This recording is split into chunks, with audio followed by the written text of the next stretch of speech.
Hey, Partibon, there's just something very, very freaky on this subject that I have been squirming, ranting, tirades of a man who has my exact same story. Partibon, please hear this out. All day yesterday, I'm listening to every clip I can on Eben Alexander. It is 100% the same, my story.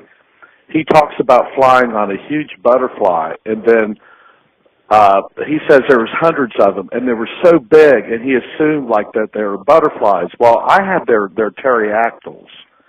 I did not know what they were either. They were strange looking.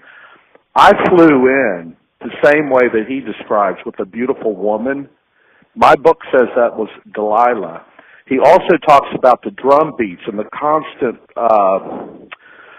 rhythms, the constant frequencies. He's saying that all of these chantings that you hear, like with tribal, just spiritual realm transition is always to do with frequency. Partibon, that's how my story opens up with Heaven's Pen. It starts out with the Anji fire, with all the children in the fiesta and the constant drum beats getting louder and louder as we approach, flying through the valley to the gathering of moral teachings.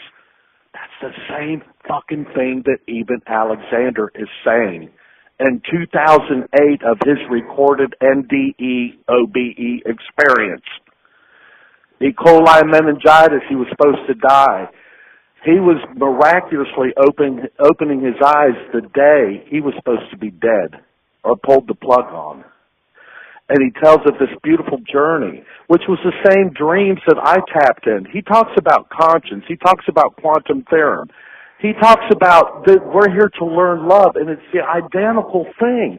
And now here's the other beauty. When he talks about time, when they ask him about memory, he goes, well, there's no time. He goes, there, and I was just an awareness. I had no entity of a body.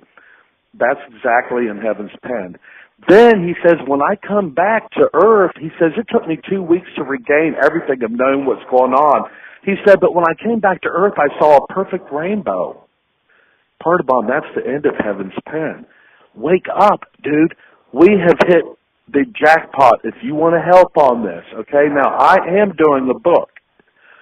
Heaven's Pen was beautiful, okay? We now found out that it's even more powerful today because of the connection with you finding me in that era when everybody thought I was nuts.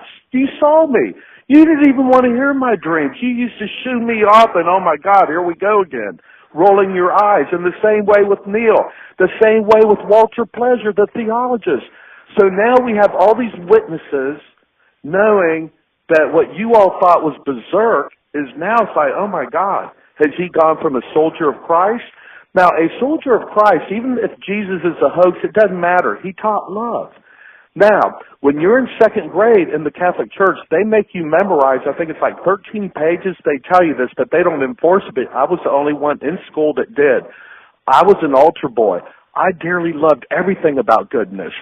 I saw kids bullying each other, and I felt sorry for them more so than even being worried about them hurting me and wondering to why they would be like that and not understanding about the love and everything of this universe. Okay, so as a child, well, anyhow, all that was presented to me, but bottom line of it is this. My spiritual prayer of conflict had so much power of love, and that's what I used as leverage. I brought back, when I felt down about life, to how ugly things were in my childhood beliefs and teachings of that there's a loving creator or Jesus and the Almighty and all this and that. I couldn't see it. My spiritual prayer of contempt called the cards to that and said, hey, I served you for 8 years. I loved you. You know it. And you're not a loving creator.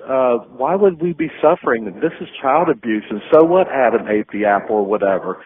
You know, we're your creation. And just to create us, to make us suffer, there's something not right. Well, anyhow, I said that my love for you, my worshiping is over unless some sign happens, and that's when everything happened, and I'm not making this up.